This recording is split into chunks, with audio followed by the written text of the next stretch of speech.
चंद्रमा, जो कि सौरमंडल का 5वां सबसे बड़ा उपग्रह एवं पृथ्वी का एकमात्र उपग्रह है। जब हम आसमान की तरफ देखते हैं तो चांद को देखने का एहसास ही अलग होता है। चंद्रमा देखने में जितना खूबसूरत लगता है, इसके बनने की प्रक्रिया उतनी ही रोचक है। हेलो दोस्तों, मेरा नाम है शशांक, आप देख रहे हैं डिस्कवरी वर्ल्ड।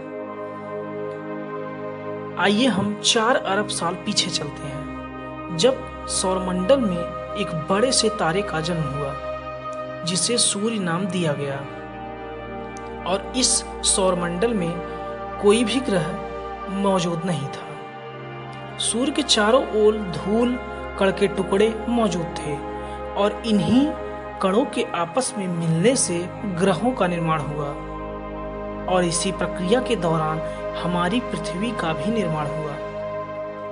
जब पृथ्वी का निर्माण हुआ तब यह आग के गोले के समान थी और इसी समय पृथ्वी पर लाखों की संख्या में उल्कापिंडों की बारिश हो रही थी। कहा जाता है लगभग 1.5 अरब वर्ष पहले एक अन्य ग्रह पृथ्वी के गुरुत्वाकर्षण बल के कारण पृथ्वी की ओर आकर्षित होता है और पृथ्वी से टकरा जाता है, जिससे हमारी पृथ्वी 2 भागों में टूट जाती है और टूटा हुआ भाग पृथ्वी का चक्कर लगाने लगता है, जिसे आज हम चंद्रमा कहते हैं। जब चंद्रमा का निर्माण हुआ तो यह पृथ्वी के बेहद करीब था।